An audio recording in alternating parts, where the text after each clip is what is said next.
Welcome to episode 695 of the Entertainment 2.0 podcast, brought to you by thedigitalmediazone.com. I'm the guy who likes to surprise the other guy over there. I'm Josh Pollard. And I'm Richard Gunther, and you'd think I've never done this before, but this is the show that puts you in control of your favorite movies, music, shows, and games. Hi, Josh. Good to be back. We missed a week, but we continue on, and we have a bunch of stuff to talk about. Lots of stuff to talk about. Disney and ESPN are back on YouTube TV. Apple is changing the way its MLS package works. We've got price hikes to talk about, unfortunately. Spotify has a really cool new feature for audiobook fans, and Valve has some new hardware that appears to be coming after both Xbox and the MetaQuest. But before all of that, we've got some listener feedback to cover, and these were both sent into our email inboxes with our address entertainment20@thedigitalmediazone.com. First up, a message from longtime writer Gary. I'm going to especially call out that Gary is in Australia. So that's really relevant for this first story, or for this first part of his message, because he says, in response to your piece on DVRs, never forget that most modern TVs have a crude built-in DVR function that really only requires a USB hard drive in the side of your TV to record either over-the-air or unencrypted cable signals driven off the electronic program guide. Now, why am I bringing up that Gary is in Australia? Because I don't think most TVs sold in America have this functionality. Yeah, I mean, we kind of had this with a slot for cable card, but we know how well that took off. Right. A lot of TVs nowadays don't even include an antenna anymore, let alone cable card or that coax port that you could use to get unencrypted cable, which basically doesn't exist anymore in the US. I think my new TV does have a coax port. Yeah, I mean, some of them still do, but it's becoming less common on TVs. Yeah. Anyway, he talks about how he uses his built-in DVR essentially for recording the news and sports. And then he also says, hey, when you're traveling, don't forget a USB to HDMI cable. He says in his case, he uses this with an iPad mini, and it's become invaluable when stuck in hotel rooms when he just wanted to watch his home content. 100%. Yeah. This is a great suggestion. Like, you probably can get access to the HDMI ports on TVs in hotels. So why are you watching content on your phone or even your laptop when you could maybe just plug that stuff into the TV and watch on a much bigger screen? Yeah, it's a good idea. I was in a hotel this past weekend, and it's also worth mentioning that some hotels, Marriott's in particular, I know because that's where I stay, have apps built into the TVs now, and you can log in and then it logs you out every day, which is really annoying. But it's nice that there's a way that you can access your own apps for some of the things, not everything. And this has been my longstanding thing. I remember back in the old days of an old iPhone, I would take the yellow, I forget what you called it, but the AV cables that had the video and the left and the right as an adapter to my 30-pin connector on my iPhone. Wow. And I'd watch content off my iPhone on a TV in a hotel room. And this is just the modern equivalent to that. And it still makes a lot of sense. Right. Fun fact, in my hotel room, two people had apparently at one point in time connected Google Chromecast devices to the television and left them there because they were both still hooked up. So do you now possess two No. Okay. I wasn't going to take them. I mean, it seems like they're yours for the taking. There were two of them? Yeah. Wow. One was plugged into the box that has the service, that the TV uses from the hotel, and the other was plugged in to the TV directly. And frankly, I couldn't figure out how to make either one work. And maybe that's why they forgot about them, because they didn't actually end up using them Yeah. while they were there. I don't know. Yeah. That would be hilarious if you're checking into the room and you're like, I'm just going to plug in my Chromecast to this TV. Oh, look, there's already another Chromecast here. Right. Right. And then you leave yours behind also. Right. Amazing. That's strange. Very strange. All right. Well, our next message is from Josh. Not me. Longtime listener Josh, other Josh. Yeah. In fact, he's been on this show before. Ah, yeah. Like a million years ago.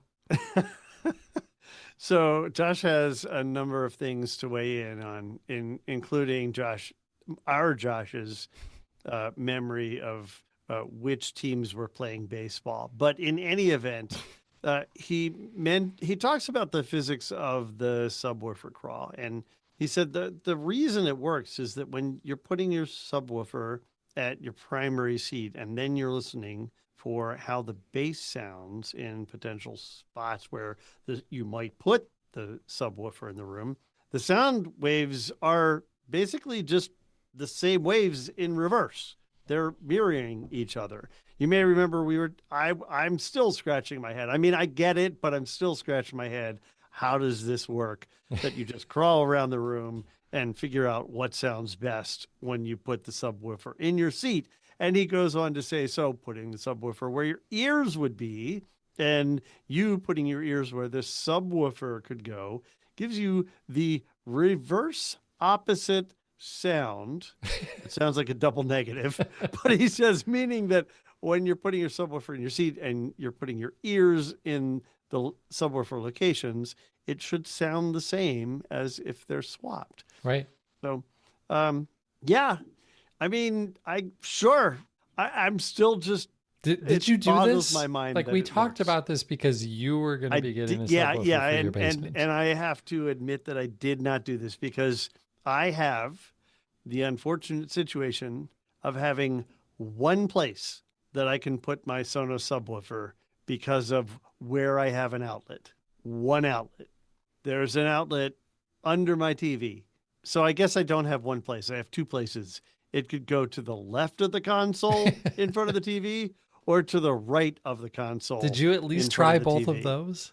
And I have not yet tried both of those. I tentatively put it on the right of the console in front of the TV because there wasn't something there already. Yeah. So we talked about this like right before I was having everything torn down to get painting done down there and everything else. So I just got it all set up and I still have to actually spend some time doing it right. But it does sound pretty good. And I don't know that my aging ears are tuned enough that I'm going to notice a difference. Anyway, speaking of Slights on Richard, he says, hey, Richard, love you, man, but Sonos soundbar is not giving you real Atmos no matter how much you want it to be true. It isn't. It's fake Atmos at best. So I say yes, but I have the Sonos soundbar and the rear 300s, which are also upward projecting. So while it sure doesn't sound as good as it did when I had when I had Atmos speakers in my ceiling in my old house, I am getting a good 360 experience. It's nowhere near what it was with actual ceiling speakers. But because I do have multiple upward reflecting speakers in this digital Atmos certified solution, it sounds good enough for me. And again, this is not a home theater. This is a TV watching space. Yeah. So I can live with it. But I get it. I get it. It's not what it could be. All right. He goes on and he says that he figured he'd give his own updates on what's been going on in his home. And he admits that he gave up on Windows Media Center back in 2014 timeframe. And it's because he was having a bunch of problems with the PC, with the cable card tuners and stability and all that. And he was tired of fighting it. So he switched to a 6-tuner TiVo. Wah, wah. With So I'm going to guess he's not using that anymore. with minis around the house. And he said he had that until about 3 years ago. And then he switched over to YouTube TV full time. Sounds a lot like my journey. Yeah, no kidding. Yeah. Because I was in all those places and I loved all of them, frankly. Like they all worked well for me. Well, I can't say that I love YouTube TV, but it serves a purpose. He says he's now completely software only, uses Plex, YouTube TV and things like that. And he no longer has a hardware DVR like I was saying last time. I think they're going the way of the dodo, but it's hard to fathom from those home theater PC days when that was what was at the center of our entertainment universes, right? Exactly. Crazy. So he reflects on how things have changed, and I agree. It is bonkers. It is crazy, and frankly, I've enjoyed as we've had to change with it, right? Like you and I, Josh, held on, I think, with our fingernails at some point, not wanting to give up on this stuff and gave up before some of our audience did in a lot of this technology, as we've learned from John and others that we've talked to. Yeah, for sure. Well, yeah, it's good hearing from Josh. Love hearing those updates, especially from long time listeners. And frankly, Josh was even a contributor to the DMZ long time ago. Yeah, he always had, I don't know, I think he typically had 2 to 3 times as many cable card tuners that I had. He had a lot going on in his setup, so it is interesting to hear his progression across all of this tech too. Yes, thank you. Yeah, so let's dig into the news. On our last episode, we talked a lot about the fight between Disney and YouTube TV. I made a joke that I didn't know what would happen next, whether these two would rectify their differences or whether the government would reopen. And they actually both happened in between the 2 episodes of our show. So you're welcome. I guess I'm going to take credit for both of those. I can't really, but the good news is this fight between Disney and YouTube is over. If you are a YouTube TV subscriber, you probably know this already. You've got all of your Disney and your ESPN channels back. You also have a new feature. You get access to ESPN Unlimited now. Is it that much of a feature for you? Probably not much, because ESPN Unlimited is the standalone ESPN streaming service for people who don't have things like YouTube TV.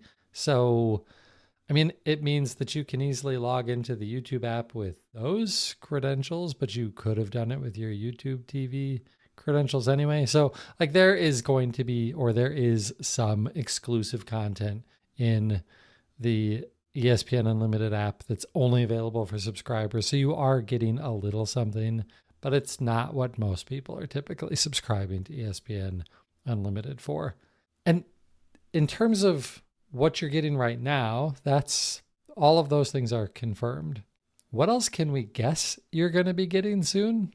How about price increase? Yeah, how about a price increase? Because all of this content is costing YouTube more money for sure. Like, do we know for sure? No, of course not. They don't disclose the terms of these types of deals. There's no way it didn't cost them more. There's no way.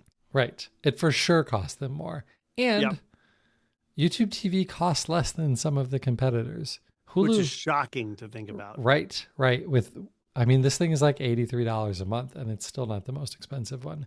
So there's like $7 of wiggle room in there that they could jack up the price to meet Hulu with live TV and still be competitive. So Oof. I would absolutely expect a price increase coming soon. Knowing them, maybe right as the NFL playoffs are about to start in January. Like, that would be a good time, right? That'd be so perfect. So perfect. Yeah. Yep. Oh man. So the other thing that you can expect is that you're going to find your digital movies from Anywhere back on YouTube again. Correct. Correct. And while that's not the same service, YouTube people were also affected by this because it was all part of that whole playing nice with Disney thing. Yeah. Yeah. So that's back. That is good to see. And Richard, are you gonna have another $20 in your wallet? Well, I am not just automatically. I mean, it's not like Google's saying, "Oh, hey, we're going to credit you $20 automatically because we did this terrible thing to you." No, no, no, no, no, no, no. They're going to make you go and apply for it. They're going to make you go to a form where you can fill out the form and say, "Yes, I want the $20 that frankly you owe me because I didn't have this service for half of the month, and you should just put it in my account, but you're not going to." It's like coupons. It's like the coupons. If you don't use the coupon, you don't get the discount. So the liability is less for Google. So yay for my Google stock, but boo for consumers. So, yeah, if you're not sure how to go about doing that, head on over to our website, thedigitalmediazone.com. We've got a link to a story in the show notes for this podcast that will tell you how to go and do that. It is so obnoxious though, right? Like they just couldn't give you the credit. Yeah. They're assuming they must have some metrics on this. They're like, I can imagine all the actuarials involved in this one where hey, insurance company, can we borrow your actuarials for this one? We want to know how many people are really going to bother filling out the form. So do me a favor. If you're a YouTube TV user, fill out the damn form. For sure. Make them pay for it. Yep, absolutely. Okay. Next story here. Apple. So back in 2022, Apple signed what seemed like a really huge deal at the time, a deal to bring every MLS game, Major League Soccer here in the US, to Apple TV at the time, Apple TV Plus. And when they did that, they did it by creating an extra tier, essentially, or like an add-on to Apple TV Plus called the MLS Season Pass. And if you're an Apple TV Plus subscriber, you could add this on, and then you get access to all of the MLS games. 2 changes coming to the way all of this works. One is the really good one. Starting next year, you don't need to pay for MLS Season Pass anymore. That is going away. Yep. You'll just have access to the MLS games on Apple TV as long as you're an Apple TV subscriber for. And that's a major deal because this wasn't cheap. Right. It was like $15 a month. So yeah, that's a really nice savings if you wanted to watch the soccer games. The maybe not so great news is this deal doesn't appear to be working out super well for either Apple or the MLS, because this was supposed to be a 10-year agreement between the two, and they have both agreed, maybe let's just cancel this 3 years early. So MLS will only be on Apple TV through the 2029 season now. And who knows where it's going to go after that. But for the time being, for the next couple of years at least, you can watch it sort of for free. For free if you're a paying Apple TV subscriber. If you're an Apple TV, right, Apple TV service subscriber. So I have thoughts on this, and my concern, because I thought we were back in the consolidation phase, and my concern is that since this may not have worked out for everybody, maybe MLS is thinking, we'll just go exclusive in our own app. Right. They might. That would suck. I don't know. One more thing. It's one more thing. Well, and by one more thing, you mean like one more app and one more subscription? One more app you got to have. Right. Yeah. Exactly. Yeah, that's true. That's true. But I would bet that there are a decent number of soccer fans who don't care about any of this other stuff. They just want the soccer service. And they might not care about Apple TV otherwise. And so if they could get just the soccer stuff for $15 a month or whatever, then maybe they would be willing to do that. But that doesn't make nearly as much sense starting next year when the soccer stuff becomes a free part of Apple TV. Well, right. Exactly. So for the next 3 years, it's going to be way better than it's been. Yeah, exactly. But at the same time, no one is thinking, man, I really want to watch the Columbus Crew game this weekend. I wonder what service I can watch that on. No one is going, I bet it's on Apple TV, right? Like, it's not an obvious thing that Apple TV is the place where you would go for soccer. That's just kind of weird, right? Is it not? I mean, I thought that was pretty well known. Well, it is now, but I mean, probably, but it's still just kind of a weird place for Apple TV to be the place that you would go to for any sports. Sure, but it's easier than football nowadays. Yes. Right? Yes. U.S. football. Yes, where it's everywhere. Basically need to go everywhere. It's friggin' everywhere. Subscribe to everything if you want to watch football. Yes. Yeah. So I don't know. We'll see. Like, I would not be surprised at all if that is the answer, though, that MLS just makes their own app and service.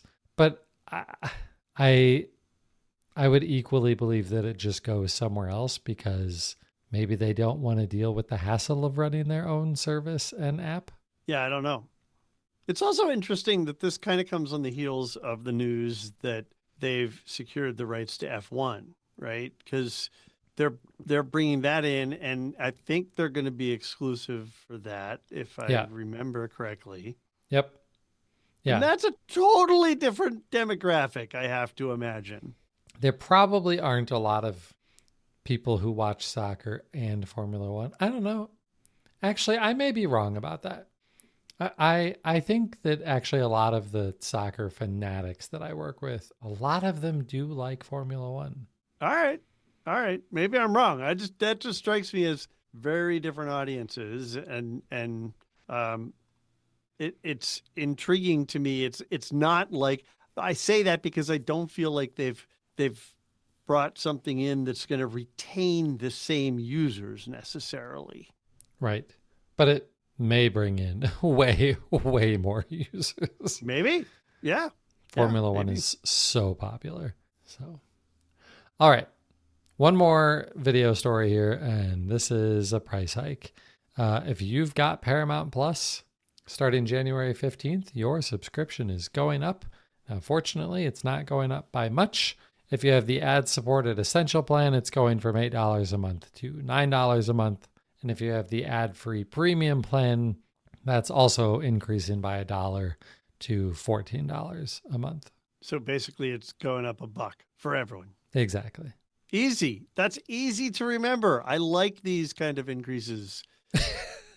I don't like any of these increases. Well, I mean, I can forgive this. It's not complicated. It's not like the latest Peacock or Disney updates. Or, the Disney bundles where you're like, here's 27 different versions of bundles. I know, and you know what? Last week is when mine renewed, and I missed the date. I wanted to change my service before it renewed, and I totally missed the date. Yeah, that's way more complicated. Okay, so that's bummer news. Let's move on to some good news in the audio segment. I think this is cool. So Spotify has had audiobooks for a while. There are definitely some weird things to audiobooks in Spotify. I mean, you can just straight up buy them, which is not super weird. But if you are a Spotify premium subscriber, you get an allotment of audiobook listening time every month. And that's the part that's kind of weird. You get 15 hours of a month to listen to audiobooks. If your book is 17 hours, sorry. Come back next month for the last 2 hours. Anyway, here's the cool feature. Let's say you're just kind of a casual audiobook listener. Maybe you're like me and you listen to audiobooks when you're done with podcast. And you're not like Richard, which means that you actually are able to keep up with all of the podcasts that you listen to. We'll get to that. So maybe you started a book over the weekend and then all of your podcasts hit. And so it's been a few days, maybe it's been a couple of weeks before you get back to your book. And you're like, I don't remember what was happening. Well, they're introducing a new feature called Recap, where as long as you're, 15, 20 minutes or more into the book, you'll get a recap button. And when you press that, it will give you an AI-powered recap of what has happened in the book up to the point where you stopped. So it's just a recap. It's not going to spoil anything for you going forward. It just catches you up from where you left off. Brilliant. This is so good. Like, this is a really great use case for AI because it is powered by AI.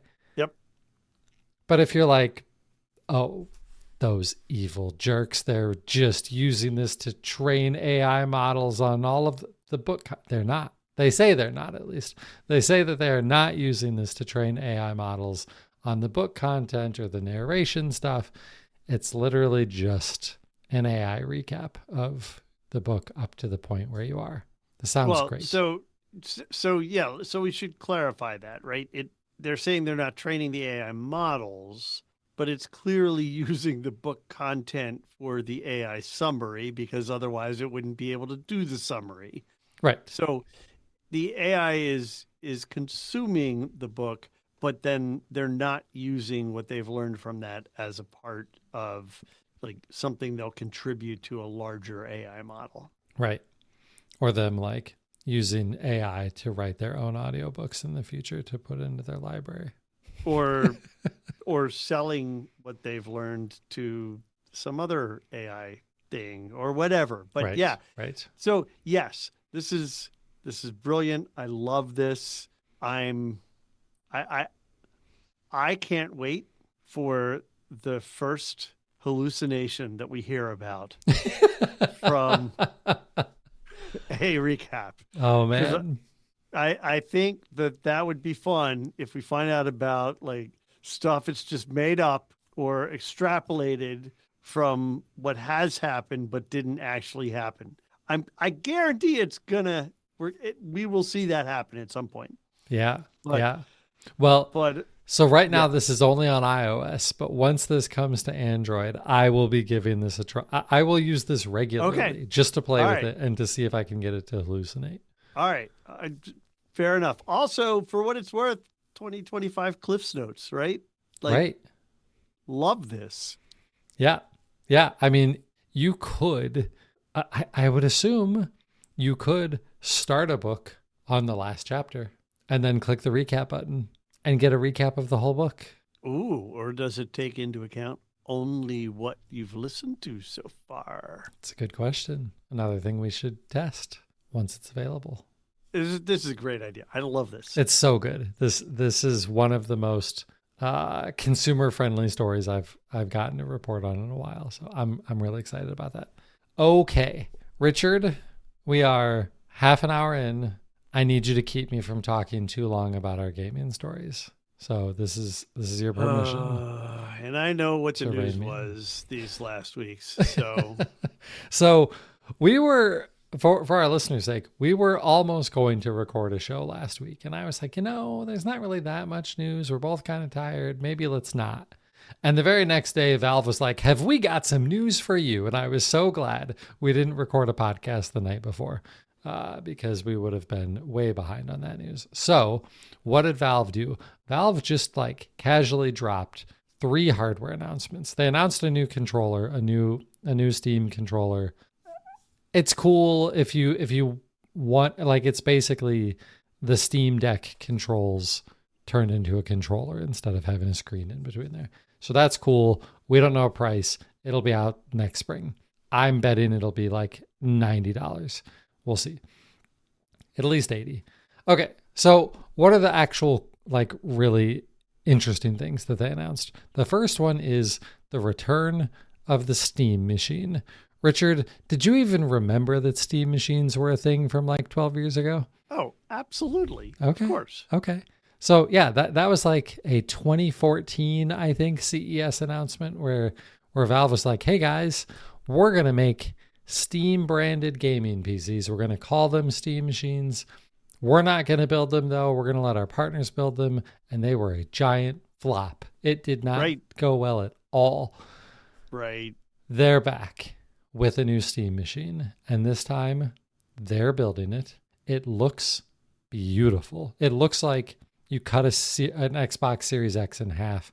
It's really pretty. It's got one LED across the bottom that is like a really smart light. So like if you're downloading a game, the light bar slowly fills up as it's downloading. Like they can do cool things like that. It's a really pretty device. It is a gaming PC for your living room that is meant to give you a console-like experience from a PC, from a Steam-powered PC. What's the hardware in this beast? I shouldn't say beast because it's not really. It's got an AMD.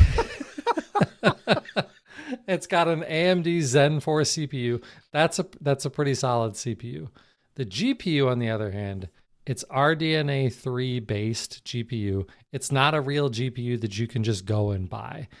So we're kind of guessing in some of these specs here. It's custom built by AMD for the Steam machine. In terms of memory, you're getting 16 gigs of DDR5 RAM, and then you're getting 8 gigs of DDR6 video RAM. That's not a ton of video RAM. Like, that is mid-range GPU cards levels of RAM at this point. Even like the lower tier GPUs have around 8 gigs of RAM. So this is not a lot of video RAM. It's less video RAM that you're getting out of a PlayStation 5 and an Xbox Series X also. Okay, but it runs SteamOS, which is the same operating system that runs on the Steam Deck, which, if you've listened to me ramble on about handheld gaming PCs for the last couple of years, that's generally a good thing. SteamOS is a really good operating system for making it really easy to get to the store, buy the games you want, manage your whole library, and just quickly jump into games in a console-like experience. It's a way better experience than just dealing with regular PC gaming on a regular PC because it's customized to that experience, and it works really well. How powerful is it? Well, it's they say it is 6 times more powerful than the Steam Deck. That sounds great until you remember the Steam Deck is not very powerful. Like, it only runs games at 800p, like tops, right? And they're saying that this thing will do 4K 60. Will it do 4K 60 for some games? 100%. Will it do 4K 60 for AAA, like brand new games? Not a chance. There's no way it's going to be running 4K 60 or 4K 120 for massive AAA games. It's just not powerful enough. As people have, like Digital Foundry and stuff, have dug into what they think that this is actually going to be capable of, it's likely to be slotted somewhere in between the power levels of like an Xbox Series S and an Xbox Series X or a PlayStation 5. Best case. So you're talking about a device that is coming out in spring of 2026 that is built to compete with modern game consoles, but these are game consoles that at that point in time will have been out for over 5 years, and it won't be as powerful as those. It will not run Call of Duty Black Ops 7 at 4K 120 frames per second. It just won't. We also don't know how much this thing is going to cost, but I have to imagine with these specs, it's got to be at least $600. So $600, not as powerful as a PlayStation 5 or a Series X. And there's another big problem here. Because it doesn't run Windows, it means that it also doesn't run the anti-cheat software that most modern multiplayer games use. So you can't play the latest Call of Duty, Fortnite, Madden, Valorant, basically any major game with multiplayer, you can't play on this thing. So will the user experience be really good? Absolutely.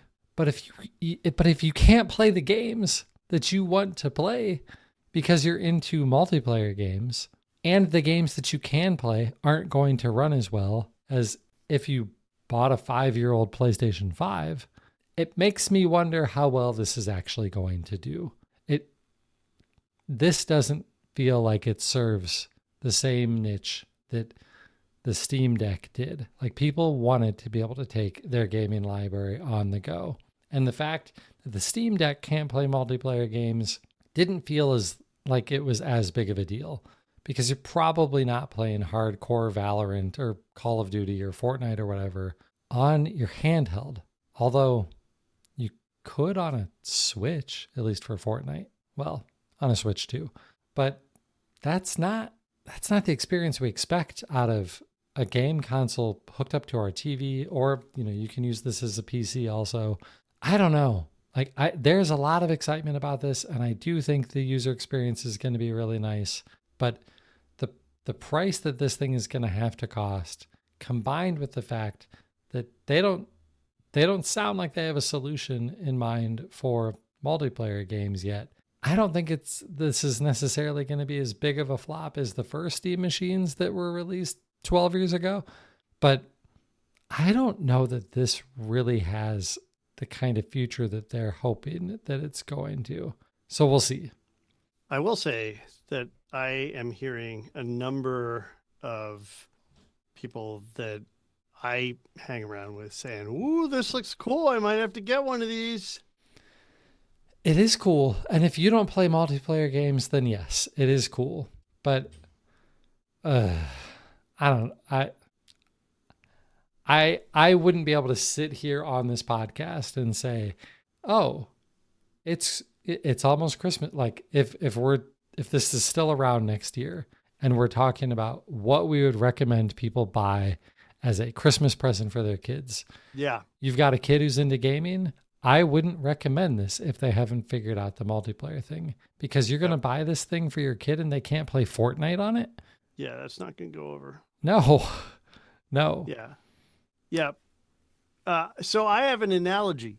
Let's say 10 years after Microsoft released Windows 10, which is about now, and Windows 10 killed Windows Media Center and made it impossible for third parties to really create Windows Media Center PCs. They decided that they were going to come out with a new Windows Media Center PC. Microsoft themselves, they are going to release it. They're going to have a Surface box that is a No. My point being that I feel like they missed it.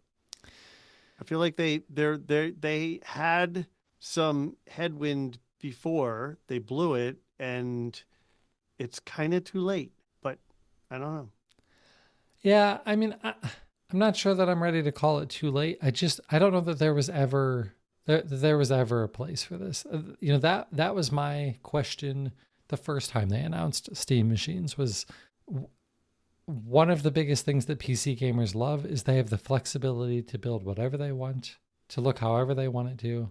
And this takes that flexibility away from them. Now, I understand there are some people who want this. Like, at this point in my life, I don't want to be tinkering around with my game consoles. I just want to play games, and this gives you that experience. But if that's the case, then I probably just want a PlayStation or an Xbox, because I get basically everything. Like, the one advantage that this has is you can basically play games from anywhere, because Xbox puts a lot of their games in Steam and PlayStation is putting a lot of their games in Steam too. So it is a game console that you could play God of War and Halo on. That's cool, as long as you don't want to play Halo online. So I don't see this actually working out well. Okay. What might work out better? Maybe the other piece of hardware that they announced, and this is called the Steam Frame. This is a new standalone sort of VR headset, so sort of like the Meta Quest. It is a VR headset that can be used completely independently of a computer, but it doesn't have to be, because it also includes a 6 gigahertz wireless dongle that you can plug into your computer, which could be a Steam machine or any other Steam-powered computer, and wirelessly stream the game in VR to this headset from your computer. And you're like, Josh, we've been able to do this with other devices, right? But this wireless dongle, it uses its own 6 gigahertz network. 6 gigahertz is super low latency, super fast.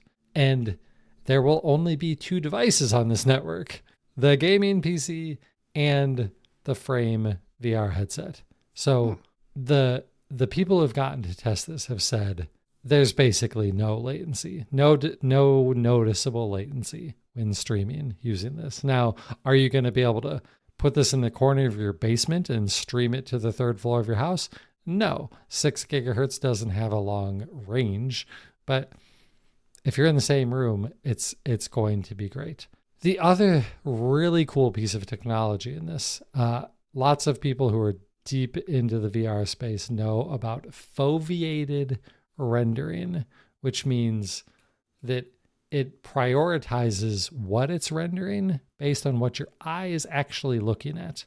This has that, but it also has a new technology they're calling foveated streaming for when you're streaming this. So what does that actually mean? So you're playing a game and you've got these giant screens, at least they feel giant, in front of your eyeballs. But your eyeballs are, the pupils of your eyes are only looking at a couple of specific spots on those screens. So what foveated streaming does is they've got cameras in the headset that know where your eyes are looking. And so where you're looking, that is the part of the display that gets all of the focus in terms of higher resolution rendering. So the stuff that's off in the periphery that you're not really literally not focused on, it's blurry in your vision because that's how your eyeballs work. It can be lower res because it's not where your pupils are pointed. And so it allows you to get a higher resolution for just the part of the screen that you're looking at. And it's super fast. Like all of the videos that I watched and the things that I read, everybody said, I tested this by moving my eyes all over the place at super fast, and I could not ever look at a place that wasn't rendered at the highest resolution. That's intriguing. It's pretty impressive. It is cool. The concept is kind of mind-boggling. I have to wonder, as someone who might have what I would consider an accessibility issue with this feature, if it doesn't, and some headsets do, if it doesn't adjust for alignment issues, which I have, then how does it handle the fact that I might be looking at 2 different places in the stereo screen, right? Because my eyes don't focus in the same direction. Right. My eyes are somewhat crossed. So would it be able to handle the fact that it's not the same place on both screens, really? Yeah. That it's showing me that it has to do that optimization. Yeah, that's a good question. I would like to optimistically think that it could, because I think it's looking at both eyes. Yeah. So yeah. you would think I would like to think that it can adjust for that, because some headsets can adjust. I believe even the original Oculus, I had surprisingly good results from, because it could adjust and accommodate, it could correct the alignment issue with the lenses. Right. So that is really cool tech, and it's all just built into the headset itself. So this doesn't require every game publisher out there to go back and make their game support this. It just automatically works on every game, which is really nice to see. Okay. Cool. So the other thing that's interesting about this is it uses a Qualcomm Snapdragon processor. And you're like, oh, what? That is a phone processor. That is not something you would normally see in a PC or a gaming device. It is a mobile phone processor.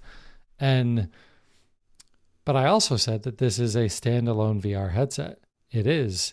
And it is a standalone VR headset that runs your Steam library. But Josh, Steam games aren't compiled to run on an ARM processor. You are correct. And yet this still works because they have built essentially a Windows emulation layer on top of this. Oh, good grief. Yes. And it sounds like, frankly, it works better than anything Microsoft has figured out how to do in the last 10 years that they've been trying to build ARM-based laptops. I was going to say going in the other way. Right. Right. Right. So it works. However, is it the most performant thing ever? No. Like, this isn't even an absolute top of the line brand new mobile processor. This is a higher-ish end mobile processor from last year.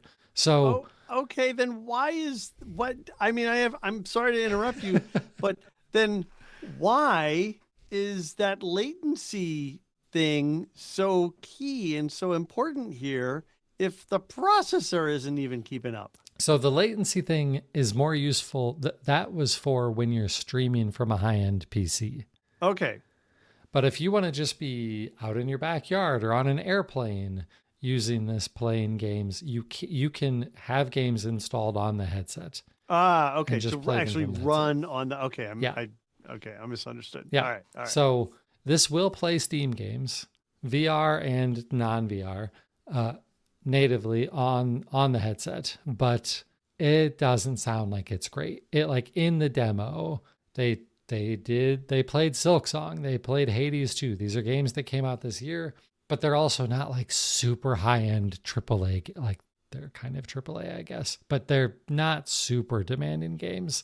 And these are the games that Valve made available to people to demo. And even in those demos, there was some stuttering and not the greatest performance. So if you want to play these games rendered directly on the headset, you're probably really looking at like older, lower end games for that experience. All right. How much is this going to cost? Don't know. They've said it'll be less than the Valve Index, which was $1,000. So hopefully it's significantly less than that, because it is competing with the Meta Quest, which is a $500 headset. So we'll find out pricing and availability on both of those sometime next year. Next spring, I should say, is what they're saying. All right, last little bit before we get out of here. This is the last show that we're going to do before Thanksgiving and Black Friday and all of that. And there are already some pretty great deals out there that we wanted to clue you in on to if you're looking for some Black Friday shopping for somebody else, or frankly, let's be honest, for yourself. Like, how many of us use Black Friday sales to buy things for ourselves? Most of us. Probably a lot of us. Right. So wanted to clue you into a few of the types of devices that we talk about around here. I'm going to go through these quickly. We will have links to all of them in our show notes. Go over to the digitalmediazone.com, click the link for this podcast. All of the links will be there. And yes, these links help us out. They don't cost you any extra money, but they give us a little bit of a kickback when you buy from Amazon using these links. So we appreciate it when you do that. Okay. You need some new headphones or earbuds. Bose Quiet Comfort Ultra earbuds, the second gen, 17% off. Those are down to $249. If you like the giant cans for your noise canceling headphones, the Quiet Comfort headphones are almost half off at $200. If you're more of a Sony fan for the big can noise canceling headphones, the previous generation of their flagship, that would be the WH-1000 XM5. Really fantastic. Love those Sony names. Yeah, well, the names are terrible, but the devices are great. These are 38% off, down to $248. They're fantastic headphones. PlayStation 5, not quite available yet, but starting Friday, November 21st. They're going to be discounting most PlayStation 5 bundles across the lineup by $100, which means that you'll be able to get the PlayStation 5 digital bundle for $399, which is the price that it launched at in 2020. Yep. Yeah. So that sucks but at least it's cheaper now. If you don't have one, you've been wanting one, well, at least you can get one like it's 2020. Amazon Fire TV Stick 4K Max. If you're in the Amazon Fire TV ecosystem, like when these sales happen, just buy the best one available. And that's the 4K Max. It's 42% off. It's $35 for the best Fire TV stick that you can get. If you're in the Roku ecosystem, The Roku streaming stick 4K is also $35. Oh, and then also we talked about the MetaQuest headset. The more entry level of the latest generation, the MetaQuest 3S, 128 gig version down to $249. That's $50 off. The 256 gig version is also on sale. So if you're thinking about a MetaQuest, those are also on sale for Black Friday. So again, if any of these sound interesting to you, please head on over to our website, click the link, and go and check them out there. We'd really appreciate that. Those are all good. I don't want people to forget about the fact that if you're in the Google ecosystem, you can get a damn good device, the On 4K Plus streaming device for $30 any day from Walmart. So if Google TV is your preferred experience, that's a shockingly good device, actually. For sure. For sure. And I wouldn't be surprised if Google's the Google TV streamer 4K goes back on sale again. If you missed it when it was on sale for $75 a few weeks ago, I imagine it'll be on sale again too. Yeah, probably. Yeah. Okay. Well, let's talk about what's going on in our entertainment centers. All right. So you were just talking about a bunch of headsets and headphones. And one of the things that I learned on my recent weekend trip where I was in an airplane, actually, I was in 4 different airplanes over the course of the weekend, was that my AirPod Pro 3s are better at noise cancellation on a plane than my Bose Quiet Comfort cans. Wow. Yeah. I cannot say this about the 2s, but the difference that they injected with both the software for the noise canceling that they talked about, and they advertised it as like 50% better, blah, blah, blah, whatever that means. And what they added in the ear cup, or whatever you call that thing that goes into your ear, now has foam behind it. And so the foam actually creates a much tighter seal in your ear. So I can't say they're as comfortable as wearing my cans, but I was able to hear much better. And so I ended up using them more than my Quiet Comforts. And frankly, I don't know that I'm going to take my Bose headphones with me anymore on a trip because they take up a lot of space in my backpack that I'd rather not have to carry. Right. That's really amazing. Yeah. Yeah. So I was very pleased to learn that after buying those when they came out. All right. So what have I been watching? I've been watching stuff on my big TV downstairs. I've been watching stuff on my tablet while I was traveling. So I'm up to date on The Amazing Race. That should be ending in just a couple more episodes. This has actually been a fun season. I've been enjoying it. The morning show is 1 episode from finishing, and I am up to date on that. This has been a really good season, and I think there's another season coming, which is interesting because I didn't even know that this season was going to exist. And I'm happy it did because I think it was good, and I think they validated their return, if that's a proper way of putting that. Continuing to watch more episodes of The Voice, although we're behind. It's just nice to have on and enjoy people getting recognized for doing talented things. I finished that digital series that I was talking about on YouTube called H Plus. It was really cool. And then it ended after 1 season and what I would consider a cliffhanger. Ah. So, yeah. So there's no more. I mean, I enjoyed the 60 some short episodes that I watched. I just wish there were more, and they never made any more. So that's kind of a bummer. We got back to watching Fubar. That's the spy kind of almost slapstick spy, if you will, with Arnold Schwarzenegger.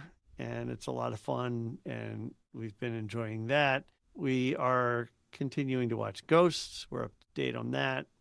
I may have mentioned before, I think I did, that Ghosts and Abbott Elementary this year seem to be short 10 episode seasons for some reason.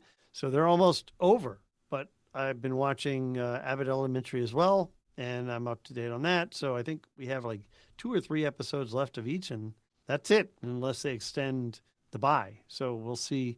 I hope they do, because they're good shows. Got back to watching Luke Cage. I had kind of fallen off of that, and so I'm continuing season 2. I've been trying to watch the rest of the Disney Marvel series, the Defenders series of shows that I never finished. And so this is the latest of that. I don't even know which episode or series was supposed to be next. You may remember I watched the more recent version of The Punisher and of the more recent version of Jessica Jones. And there's more of most of that I still have to get to, because I'm still catching up. I know it's years old, but it's still good storytelling, so I'm enjoying it.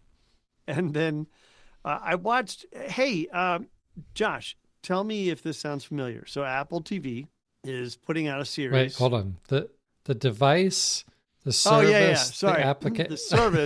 The service, Apple TV, is putting out a new show, a new series that you can watch on any device. Doesn't have to be on the Apple TV device, but it does have to be using the Apple TV app. Okay. So if you watch on Apple TV in the Apple TV app, the series like, say, I don't know, let's say something like Severance, where you're watching it and every week you're like, holy crap, that was weird. What the heck is going on? And then Severance ends its season and you're like, well, I miss that not knowing what's going on feeling. I miss feeling like you're throwing me all these barbs from left and right that I wasn't expecting, and I want that back. Well, I have a show for you. It's called Pluribus. And if you I mean, if you were wondering what the show is about and you didn't know anything about it, man, you are in for a shock. I don't think anybody knew what the show was going to be about. This is featuring the woman from Better Call Saul. She's a great actress. It is produced by the guy who created Better Call Saul. So, I mean, I expected something kind of, I don't know, gritty, real life like. I'm not going to tell you anything about the show. Nothing. But holy crap, it's not at all what you're going to expect. And it's 3 episodes in so far, and I highly recommend it. It is so weird and so disturbing. And if you have Apple TV, give it a try. And then let's talk. Yeah. So I've been hearing nothing but good things about it. And I've just been thinking, isn't there something else? Like, isn't Silo supposed to be coming back? Like, I would like to wait to renew Apple TV. Oh yeah. Until there are multiple things for me to watch. This isn't a must see right now thing, but when you have Apple TV, watch this. But we risk getting it spoiled. You do. And this is completely spoilable. Absolutely. Yeah. Absolutely. We might just need to sign up and watch this. Yeah, it's really good. It's really, really weird. Okay. Other stuff that's been going on. If you haven't found out today, this is Tuesday. Yeah. Tuesday, the 18th of November. The new trailer for Project Hail Mary came out. And I'm still so friggin' excited. I can't wait. I know we disagreed on the first trailer. I've not seen this new one yet. I am very excited and I can't wait. And I am optimistic about it. In terms of other stuff that's been going on, I finally, I cannot believe I waited this long. I finally watched Spider-Man Into the Spider-Verse, and Holy crap, that's a good movie. That is such a good movie. Have you seen this? So I started watching it on a plane and wasn't able to finish it. It seemed like it was pretty good. And I've been trying to tell my family, hey, you're the ones who love this Marvel stuff. Everyone says this movie is fantastic. We should watch this. It is fantastic. It is a great family movie. You would love it. I highly recommend that you finish it and get your whole family to watch the whole thing with you. I think it would be a lot of fun. I can't believe I waited this long. It's amazing. Absolutely amazing. And then I've been listening to a bunch of things. I've been listening to audiobooks. I started reading the DevOps Handbook. Wait. No, is that what you're reading right now too? This? Yes. I have this book, the real one. Mm-hmm. I'm not currently actively reading it, but it's funny to see I don't own that many physical books. I have that one. You do. That's right. Yeah, he just held up the physical version of what I'm listening to. So this is our work book club book. And I think I've made it pretty clear I'm not excited about reading business type books as a part of my work book club, but every once in a while we do that. And this is totally relevant to the kind of stuff that we do, you and me. Right. So I have to admit I'm enjoying it, and a lot of it from a consultancy perspective and from an on the ground perspective is like, duh. The trick is selling the managers and the executives on all of this. Yeah. As is almost always the case. I've been listening to podcasts, but I am now over a month behind, Josh. Dude, like you were on airplanes and walking through airports and listening to the DevOps Handbook and watching Spider-Man and watching Luke Cage. Yeah. So I have not been keeping up with my podcasts, and I'm way, way, way behind. I haven't declared bankruptcy yet. I don't remember the last time I did that, but I had to get much further than just a month behind to do that. So, and I'm still doing it day by day too. I'm not at the point where I'm like, all right, well, I want to listen to every episode of this show and then I'll catch up on the other stuff. I'm still doing it day by day, chronologically. So We'll see how well that goes. Anyway, and part of the reason for that is because I've been listening to more music recently.